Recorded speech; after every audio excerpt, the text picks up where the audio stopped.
Hello everyone, I am Tacit and today I'm going to be going over the Gems of War event objectives for the Down the Rabbit Hole event in which the Lapina Lancer is added to the game. So this week is a pretty tame week.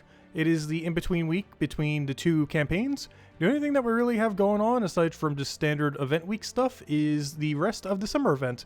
Of course, it started last week and is continuing through all of this week to be able to earn more points. So that is still a daily that you still have to go and maintain to get all the rewards you want to go do. Use your pure red teams to go kill them out, and make sure to be doing that daily if you want to maximize all the rewards and get everything from it. But beyond that, it is pretty standard week. We just got a journey event, and this has been buffed since last time. It was buffed last time. This is the second time that's been buffed. So journey event, a lot tamer than it's been in the past. You get a lot more score and the battles are a lot easier compared to in the past. And we even have a new faction troop coming out for Fire Rift for that one brown-red faction, which is actually a perfectly fine tank to be running for the pure faction team. So that place becomes a little bit easier. So first things first, let's go over all the teams. So as far as journey event is concerned, I still have it named Raid. I didn't bother changing the name. Oh no, that's a journey event team. But for the journey event, we have a restriction of specifically green wild folk. This does mean you can use wild folk from any location. With that being said, that does mean we will be utilizing Beatrix for a lot of this. Beatrix is a very, very accessible faction troop. If you don't currently have it, all you have to do is throw some Chaos Shards at the Deep Hive. Highly advise getting it, as its cleanse and just really good abilities. Great to have in general if you don't already have it.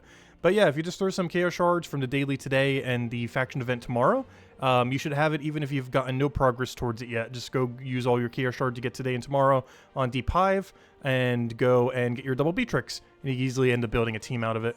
For the higher rarity team, we are going to be using the two wilds, the Wild King and Queen. Of course, you have to use Sonata. She is required to get your 3 times extra miles. Make sure to max her out too, so you get the extra miles. As it does matter how much you upgrade her. Unlike raid and invasion event, stuff like that, it does actually matter how much you upgrade her. So you do need to upgrade her to be able to get the maximum amount of score while doing journey event. Overall, she does pretty standard as far as what you'd expect from one of these troops. Deals a bunch of damage to an enemy, creates 2 green gems boosted by wild folk allies, and of course feeds back into itself. And the restriction, of course, is green wild folk, so you're going to be forced to have to use a team like that anyways. For this, we aren't using the hero class as it. You can end up setting yourself to Bard so that you also count as a wild folk. However, if you're using a team that's not really utilizing her too much, like in this setup where we're mostly just spamming Wild King and Queen, you can end up going for Archer. This has the benefit of having insta-kill on Skull, natural 50% mana start, and most importantly, it starts with Green Storm. Somewhere's here, where is it? Wait, where is Green Storm? Wait, do I not have it set right now? Wait, where's my Green Storm? I guess I offset it for something earlier. Oh, one of the Centaur weak things. But yeah, you want to make sure you have your Green Storm activated.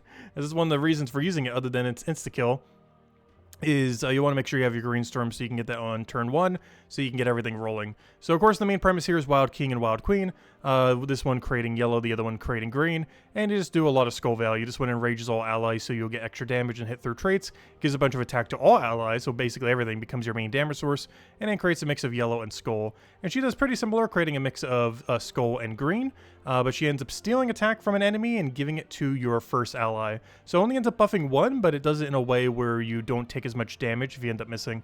And she also has a Bone Storm to go with it. So overall, it's basically just skull spam until you win as far as this setup is concerned. And if you want to, you can also poke some damage with Sonata, as she does have double damage, double magic, which the other team uses a little bit more, though similarly, we're not really actually going all in on her. We're mostly just doing Beatrix for this one. We're using Wand of Stars or whatever your best mana accumulation weapon is that ideally uses brown as a brown-green, because for one you have to use a green weapon, but ideally brown, so you could use Beatrix's ability of creating green and brown. Main thing with this, of course, double Beatrix, you basically spam her into herself, does a bunch of true damage. Takes a little bit for it to kill enemies because the overall distribution that's doing per enemy is not that great, but once it starts getting kills, it starts concentrating that damage, so it starts doing more than standard AoE options that hit all enemies. So overall, really great option, has a lot of cleanse. Given that you have 2 of them, you're basically always going to be cleansed, and if you want to, you can throw occasional Sonata to poke them a little bit, but do keep in mind she does do physical damage compared to the Beatrixes, which are doing true damage. So a little bit of a mix there, but if you end up getting some skulls with hero, you can offset it to kill out the first lot with Sonata, and basically spam Beatrix until you win. Or use that to get your extra bit of green if you happen to have full mana on her, but your 2 Beatrixes end up failing. For the faction event, we have 2 of them this week, one on Tuesday and one that will be running for the entirety of the weekend. The one that is specifically this Tuesday is a green yellow restriction. However, you're allowed to use any colored hero weapon. For this, we're running a pretty standard Atlanta team. Ever since it got that buff with 75% mana star and everything. Overall, just really, really solid for getting up pretty much instantly. Really good amount of quick damage. For the higher rarity team here, we're going to be going, or the higher range team, we're just going a standard double kill team. We're going with a Hiking Iron get Catherics and just doing 2 mana accumulators around it to go and feed them the mana that they need. And for pure faction, oh! Did I do the wrong one here? I did. Wait, did I swap them? Wait. No, I am so confused. How did I not do... I set up these teams last night. How did I not... I know for sure I made this. Did I put it on the wrong slot? We'll find out in a little bit. How did that happen? Okay, so let me go grab 1 second. So this is the team for the weekend pure faction, which is this one right here. This is one of the ones that we used for last Guild War. Okay, well, let me go remake it real quick. I could have sworn I made this. That means one of these other teams must be wrong or something. If that's the case. Wait, did I do it for Underspire? Wait, let me double check this real quick. Did I do it for Underspire? Did I set like one of my Underspire teams to... No? Okay, I'm so confused. Okay, what happened? Let me just make it real quick. So this is, of course, the faction for tomorrow, which is the Warrens. And because it's the Warrens, I'm like 100% know I made this team. One of these teams has to be incorrect in one way or another. We'll find out when we get to them. Anyways, Warrens. Easy team to build here. A couple different mana accumulators. You have Trickster, you have Bunny. Personally, how I like to run it is Luna, Bunny, Luna. And then end up going with a banner like yellow, green. Something like this will end up working. And just go a... normally I'd probably go this banner. But just to make it better for copy-paste, we'll end up going this banner. And then, yeah, there we go. Anyway, we have our +2 yellow, +1 green. Actually, we kind of want +1 brown here. Let me actually go brown. I want yellow brown. Instead of Bunny can get up directly. Oh, no, I guess it doesn't really matter. We could, it's fine either way. It depends on if you want to go to get it up directly or not. But ends up creating a bunch of yellow, charms a random ally, and you basically spam Luna until you win. And that's pretty much the whole premise here. Just keep spamming Luna until you end up winning. Bunny to offset a little bit on mana accumulation. It has fast, so it gets its first ability off really, really quickly. And you just keep going from there and keep spamming your Lunas until you win. As far as the Bard classes event, this is specifically a restriction of both Pan's Veil and Wild Folk. With that being said, you can just run a pretty standard weapon. We're just running Archmages. All the finesses give you extra purple. This in total is giving you +8 purple. 3 from your hero class, 3 from the finesses, and 2 from your banner. So you take a single purple, boom, you basically gain full mana. And 2 of them, even with no surge, boom, you got full mana. One other thing that's nice about Finessa is she does do a little bit of damage and has Empower, so you can clean up with her. She does do damage based on what their attack is, so it's not a lot of damage, given that your attack won't be scaled that high if you're just doing the free battle. However, it's more than nothing, and you can still get it off of just turn 1. And she's mostly just there to make sure you get a billion extra purple mana into whatever purple weapon you're running. In this case, Black Manacle. For the Underspire team, we have ourselves a basically just build entirely around the Flower Dragon. So here we have ourselves the yellow Flower Dragon running this as our primary damage source. Behind it, we're running Wild King. Just to give it a bunch of extra mana accumulation. Definitely not required for a team like this, but if you have it, it is pretty helpful. And Siren to go and hopefully get a bunch of yellow or whatever mana you end up getting from the enemy to start getting the team rolling right off the ground, as it does have Empower, so you do get to do it immediately. And we're just using the Cudgel here just for a little bit of mana accumulation. You could end up offsetting in a way where you end up tanking with Siren if you're getting deep enough where this team is starting to slightly die. The other switch that you could do is switch from Archmages to something tankier like Elementalist or something similar. But the other way to tank if you still want to keep your Archmages is put Siren in first slot. And if it happens to die, you get resummoned then off of this weapon. Whereas right now, this weapon is only really giving you Green Storm off of its extra perk and just a bunch of explodes. You can't really do the summon since your first slot's probably going to be the first thing to die. So you can offset with Siren in first if you feel like you're starting to reach a point where your team is dying. The starting team, or the lower rarity team, is already doing this by default. So when your first slot goes down, you'll be able to get a resummon immediately. If you were to get one Soulforged weapon, this is probably the one. There's like 3 different ones you can end up using. I end up running just Daisy Cudgel for both.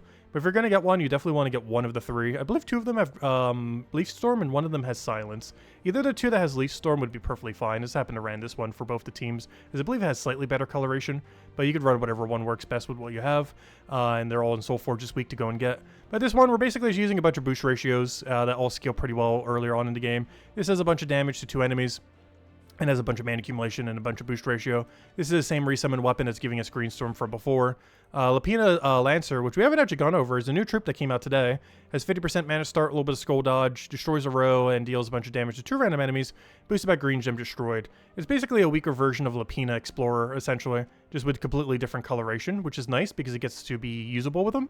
So you can basically run both in the same team. They're both definitely geared more towards early game kind of setups, so that's why it's on the lower rarity team. But yeah, it's not that bad. Like if you see him in your arena draft, you're probably picking him up in arena. Whenever you end up seeing them. It's not as strong as Lapina Explorer, but it's very comparable, and they have no mana conflict, so you could use them both together really nicely. And between the 3 of them, they do cover every single color in the entire game.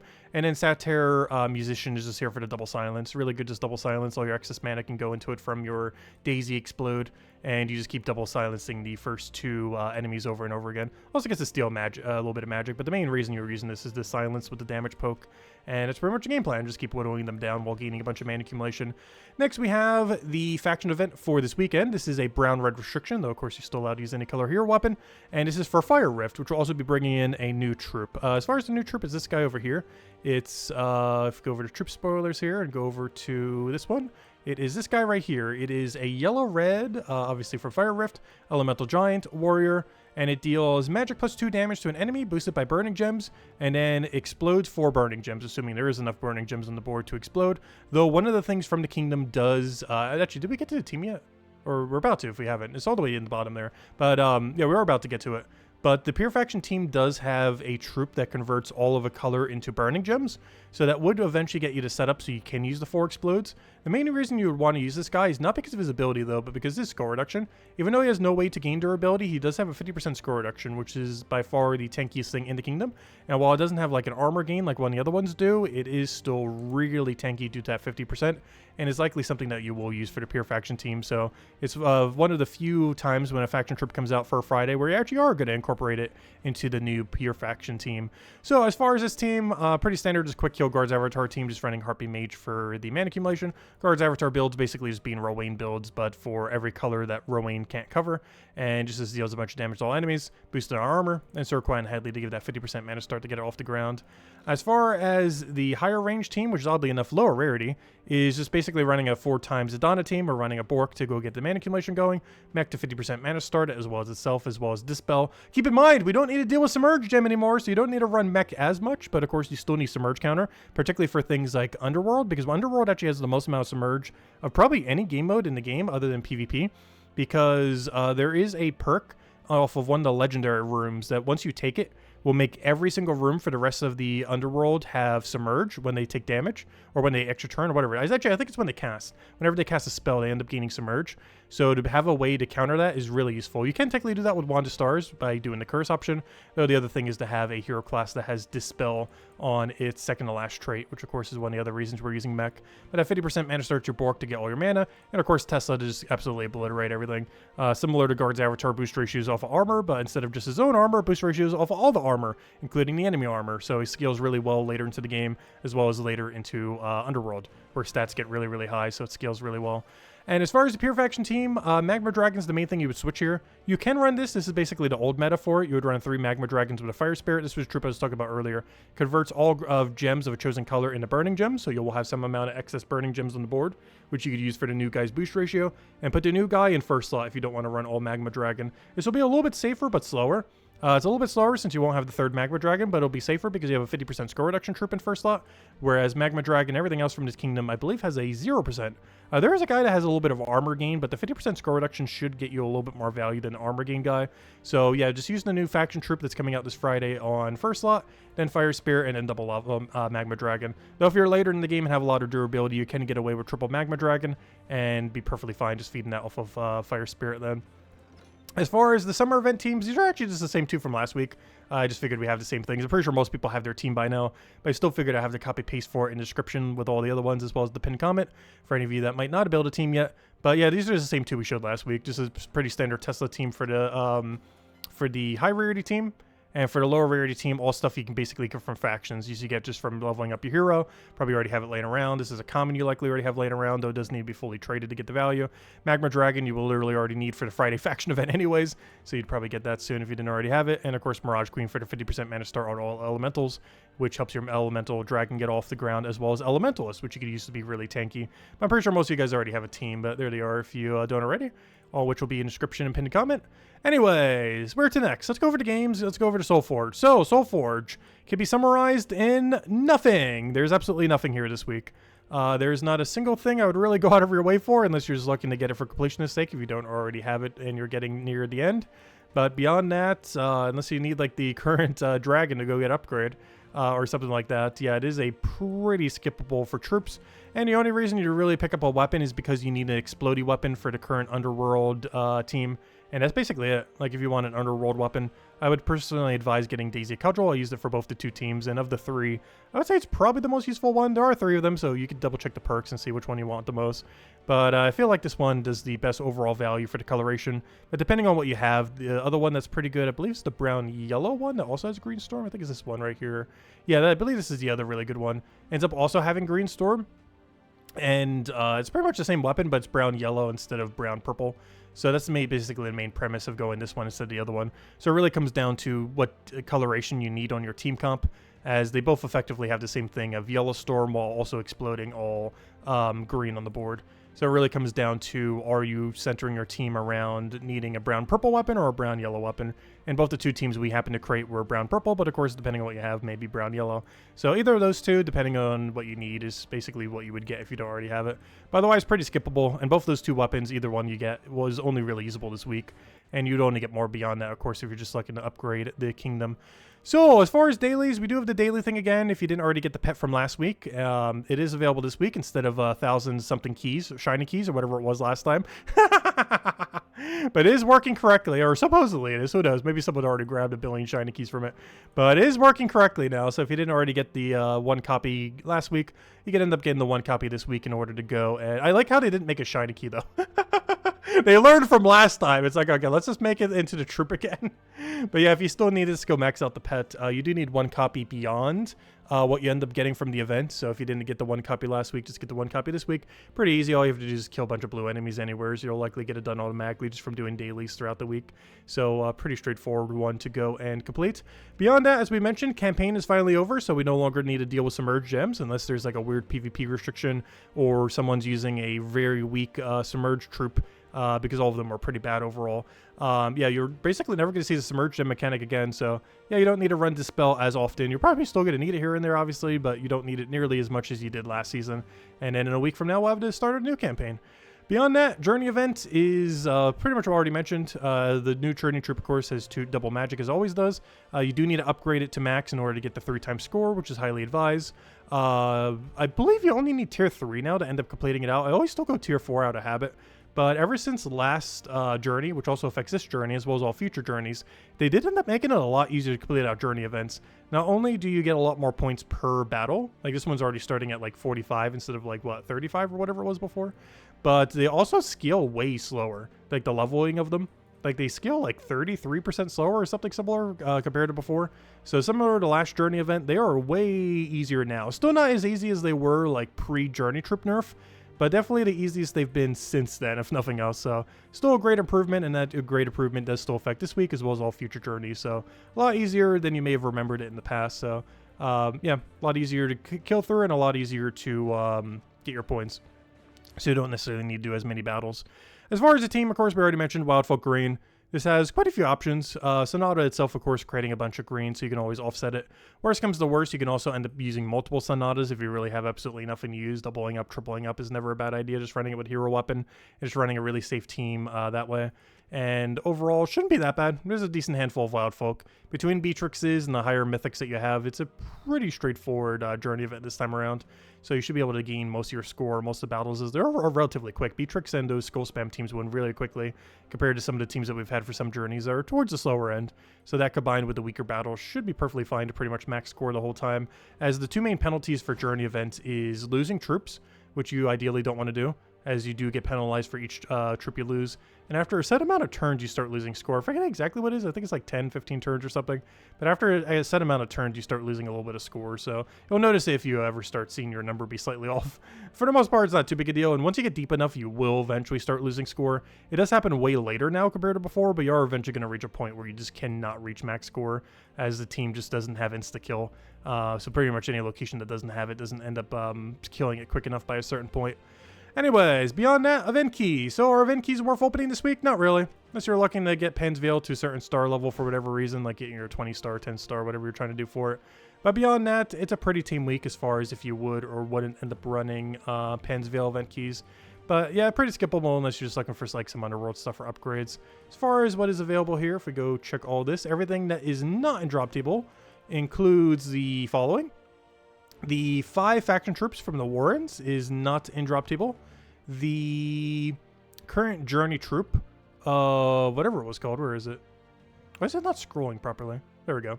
But the current journey troop of, or sorry, yeah, journey. I was right the first time. Where is it?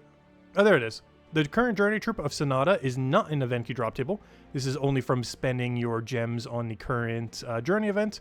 Other things that are not in drop table include the 10 of Cups, which is in the Vault Key drop table now. So if you still have any Vault Keys laying around, you can get it there. And the other thing that is not in drop table is, of course, the Immortal Capricorn, which is only from the Immortal Burning chest things in PvP. And, of course, the Yellow Flower Dragon, which is, of course, only from the Flower Dragon drop table. And, unfortunately, also the strongest thing here for running the Underworld event. As far as things that are kind of useful to go for here, I would say the main thing you want to have before ending this week, in case you need it at some point in the future, is King Salinas. He has a 50% mana start to all Wild Folk allies. The main thing that this is pretty useful for in this week, other than using it for events like this, so oddly enough, I don't think I used it on either of my 2 event teams, did I? Which is kind of weird. I didn't actually use them because it's kind of weird to kind of fit them in. I guess you kind of could here if you're missing one of these mythics. Like if you have one but not the other, you could end up doing it there. Oh no, it just doesn't really work as well with Sonata. But yeah, it does 50% Wild Folk. The main thing that this is actually really good with is Beatrix. So if you were to 50% mana start Beatrixes, normally the way that's ran, obviously you don't want to do this for Journey event as you have to use Sonata, but normally the way that this is ran in a Beatrix context is you run a hero weapon like Wand of Stars, double Beatrix, and then King Salinas to get them rolling.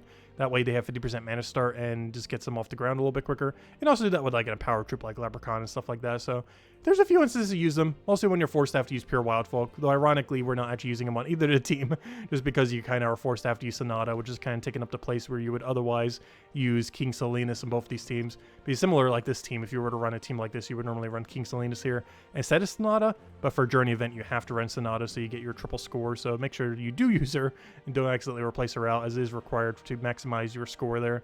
But that's the kind of context where you would normally use them. Like if this was just purely a Wild Folk team and not a Journey Wild Folk team, it would just be Wand of Stars, both the 2 wild troops, and then King Salinas, the 50% mana, start them all to get them all off the ground.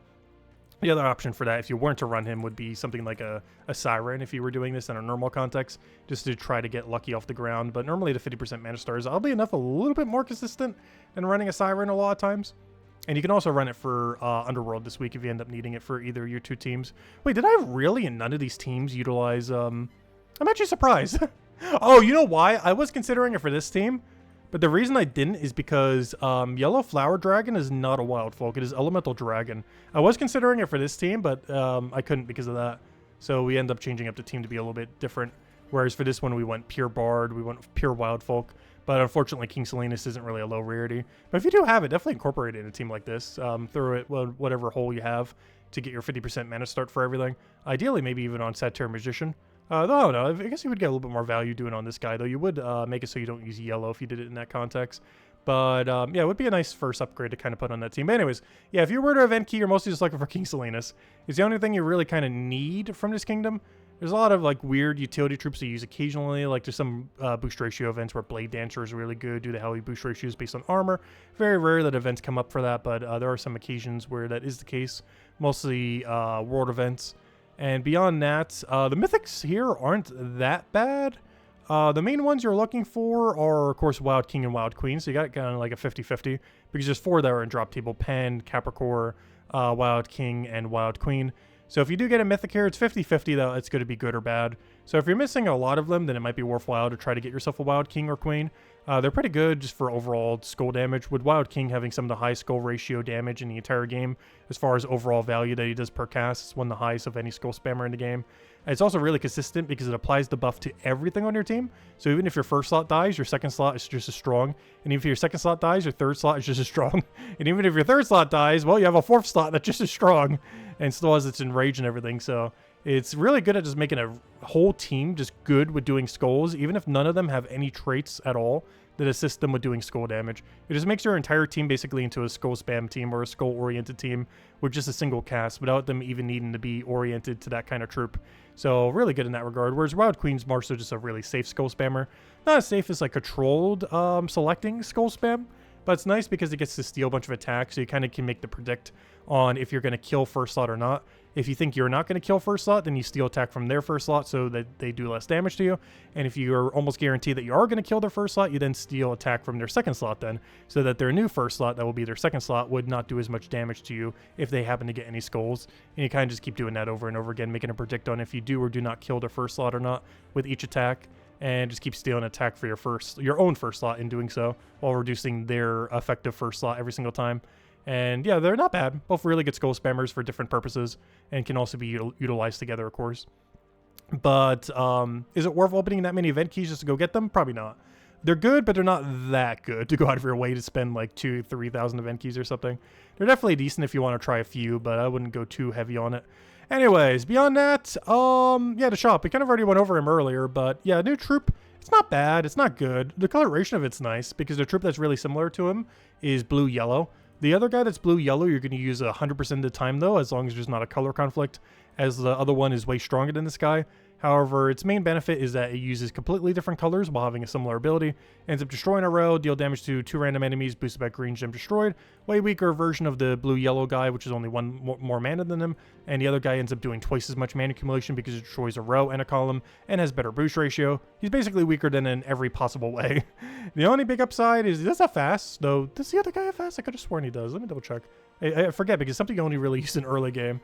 Wait, where is he? Where is he? It was Underspire Low. No. Okay, that's one nice benefit. He does have 50% mana start compared to this thing not having 50% mana start. Of course, the solution to that is run King Salinas. If you have King Salinas, well, there you go. Put him right there. Boom. Now they all have 50% mana start. But I guess that's the one upside. Even though his ability is way, way, way worse, he gets to naturally start with half. So he doesn't have a dependency of having to be used with King Salinas to have that. Whereas Lapina Warrior does need to be with King Salinas to get that benefit. But he's just like double as good for only 1 mana cost more, so I think it's worth it. Even without the half mana starter. Lapina Explorer is just stronger, but you know, their color synergy is really nice. They get a really wide range to cover everything. But yeah, that's the main reason that he's useful, I guess. You could kind of use him a little bit this week, but beyond that, you're pretty much never going to be touching him again. And yeah, that's pretty much everything. Pretty tame week overall. Just a lot of just a lot of faction events this Tuesday and then the whole weekend one. The only real thing to remember this week is do not forget to go do the daily. Did I not even show this yet? But yeah, the red daily. This is still the daily you have to do every single day. Still another 7 days for this today and the next 6 days. It's the same thing as last week. Just keep doing whatever red teams you were already running for every single one of these battles. Make sure to always do the next upgraded version of every single battle. Of course, if you have Stellaryx or Flower Dragon teams, run Stellaryx and Flower Dragon teams, or spam Takshaka or whatever high rarity thing. I showed like 2 slightly lower rarity ones for one of them. But of course, if you have like the absolute meta, run that. I forget if I showed a Tesla team. Yeah, I think I showed a Tesla team, but you could also run Tesla team. Yeah, that was the first team, was a double Tesla team. But yeah, you have quite a few options as far as what you want to run. And for the event shop, of course, the main things you want to get are 1 of the castle, even though it's pretty bad, but just to have it so you don't need to get it later. 6 copies of the pet is probably the most consequential one, as the golden pets have never returned for free so far. The other ones that actually have an upgrade do. But being able to get it max for only 500 points is very, very cheap. So doing the 700 to get the pet maxed and then the golden version is generally highly advised. I would even say it's highest priority out of any of these categories to do every single time, as it's basically the equivalence of getting a free major pet orb, or in the sense that, you know, you max out the first pet and then also get a nice cosmetic pet just to fill out for only 700 points. So overall, really good value. 1 copy of the thing for 400. If you didn't get the summer armor, you can get that for 500. Though this has returned so far every summer event, so you can wait till next year if you want to, if you don't have enough points. And of course, Orb of Power, while not necessarily unique, is the cheapest you can ever get an Orb of Power. If you're doing the 50 gem per day method and keeping up with this daily, this is effectively only about 400 gems for a power orb, which is by far the cheapest you can ever get a power orb, so highly advised doing. There also seems like there is going to be a new power orb mythic potentially in a new in the next year or so, maybe in the next few patches, who knows, maybe the next patch. So it does seem like they are planning one in somewhat soonish, possibly, question mark.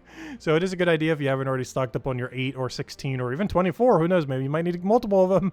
But yeah, definitely stock up on your 8 to 16 power orbs, as you might need a copy or two of them. Well, you definitely want a copy of them, but you might need 2 copies of them with how decent he might be potentially. So yeah, I would definitely advise stocking up on these every single time when these holiday events roll around. There's like, what, 5, 6 of them every single year, so over the course of the year you can get quite a few free power orbs, and of course you can also convert them with other resources, but getting them almost for free from those events, definitely highly advised if you can scrap together the points. Though I would definitely prioritize getting unique rewards like the pet before you'd bother with stuff like that. And yeah, just 50 gems per day. You might need to do a little bit more if you haven't already been keeping up with it. Might have to do some 100 gems depending on what goals you want to get. But yeah, just don't forget to do that daily, as that is the daily that you completely miss any day that you don't do it, and that does go for the rest of this week. And yeah, I believe that's everything. If you guys still have any other questions, feel free to leave in the comment section below. All of the teams that we went over are in the pinned comment and description if you want to go and copy paste any of them. Yeah, we'll be streaming tonight at 8 p.m. Eastern Standard Time. We'll be messing around with the current journey event and going from there. Anyways, guys, hope you all have a wonderful week, and I'll catch you guys later. Bye, everyone, and thanks for watching.